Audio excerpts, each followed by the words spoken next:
Well, what do you know? Top 10 apps for show? Maybe? Alright, how's it going, YouTube? I have an announcement today. Obviously, I haven't been posting for a little long while, and this whole 2020 year was really chaotic for me as far as like figuring out what I want to do. Hear me out though. It's not going to be until probably May when I bring the top 10 apps back. So anyways, here's the Lenovo Tab M10, and this is a $123 tablet here. I went to Best Buy to pick up this SSD for a bunch of my videos that I've been recording and not uploading, and most of my games, because my other SATA drive actually died. But this is 2 terabytes. I got it for around $200. I thought it was a good deal, so I went into Best Buy rather than ordering on Amazon because I needed it then and there. So as I walked towards the SSD, I saw this tablet floating there and I got my attention. Well, it was $123 on Amazon, but $149 on Best Buy, and they price match. Without deep diving when I was there, I was like, it's cheap enough to try out. It looked so cool. It looked high end that I wanted to just get it because it looked that good. So I'm going to unbox it here as usual, but this has like 2 gigs of RAM and 32 gigs of ROM memory. That's definitely not a problem for me, as I have a different use case for this. That feels cold already to the touch through this plastic. And let's see what else we get. So we're going to get the ejector tool, the manual, Type-C, a little brick for it. No, that's it. Okay, so before I start talking about this Lenovo, you guys know Lenovo, they make high-end products as well. And without even touching its bare metal, I already like the way it looks and feels. Look at that, you got one single camera. I do not care about cameras on tablets. I wouldn't mind if they, totally took them off for the back one. Reading the sticker says metal design, narrow bezel, 10.3 inch full HD, octa-core chip, and 8 megapixel rear and 5 megapixel front camera. I can barely hold this tablet with one hand. We have like a little connector docking feature there. It does have a Galaxy Tab and a iPad look. There's some microphones and there's the ejector tool so we can expand the memory. That's nice to know because it does have 32 gigs. And then we have the power and then volume buttons there. Now let me hit the power button there. I'm surprised that it has vibration on this tablet right away. The viewing angle from where I'm looking at, it stays the same. It doesn't look like it washes out. It's thinner than the iPhone. I still can't turn the brightness down. For its security, it has face recognition. Enable raise to wake for a better experience using facial recognition. Record face. Face recognition is set. Okay, so I'm gonna turn this screen off and then raise it to my face. Recognizing faces. Oh, there we go. So it took a little bit. I am in the dark. Maybe this doesn't do well in the dark, which is kind of expected. Let's do that again. Turn it off and turn it on. And there's my face. Oh, and there we go. So it recognized me. Let's go into YouTube real quick. I want to hear that speaker, but it seems like it's smooth for the most part. Again, $123. I have to emphasize that because this is a long time that I've seen a tablet at this price that can perform and look the way it does.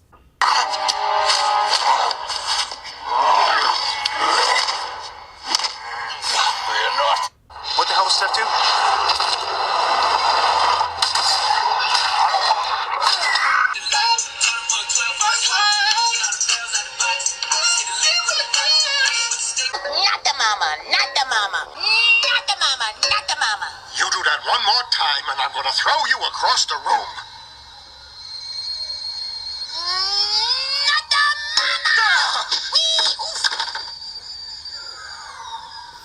Again! So yes, the sound does come from the right and the left here. It just doesn't sound like it has a lot of bass to it, but it's loud. You can use it. Bitcoin. Ooh, I'm doing pretty good on Bitcoin. There's not many apps at all pre-installed. As you can see, that's all there is as far as apps go. And then bring that down. Let's go into the settings. It is not in dark mode, clearly. Display. Dark theme. Turn on now. There we go. Really easy. It's responsive to the touch as well. Double tap to wake. Option raise to wake. Light indicator light. So there's a LED light somewhere around here that I do not see where it would be, but there is. So go down into the system and let's just double check to see. You can see that it is on Android 10. And this will most likely get updates. And if it doesn't, Android 10 is perfectly fine enough for years to come. Last thing to do is test that camera. You know what? It's not too bad. Just off of my monitor, so it's dark in here as well. But looking at that, at the detail, I can see and read everything perfectly fine.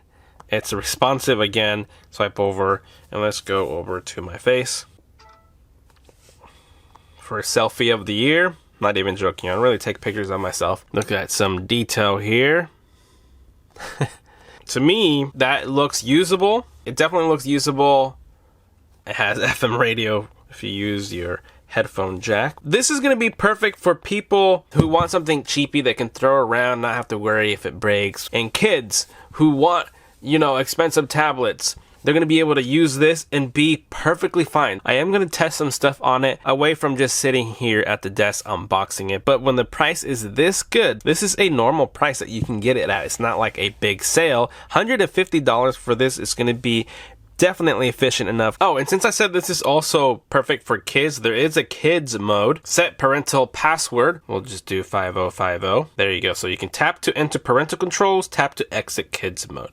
Okay, tap on that. So you have to put in the password to exit this. So you're not going to be able to get out of this. You know how kids always like swipe and touch things, or they're, you know, they're just getting out of things. They're going to be able to stay in this launcher. Tap on that. Again, you need a password. So if you type in wrong, it's not going to do anything. It's not going to time out because kids, you know, they don't want to lock you out of your own device. Okay, that is actually really loud.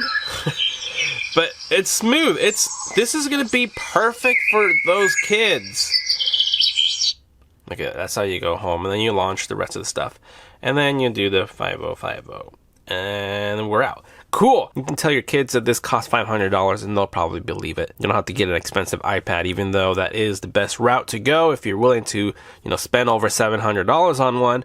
But if you just got a budget of under $150, this is going to be the one to get. So yeah, initially with my first impressions, I like it a lot. As time goes, I'll test apps and games on it so I can further give you a full review of how it performs with everything. And guys, don't forget that I said top 10 apps and games might return in May. And if I return, those of you guys who care need to let me know. You guys do want to see them.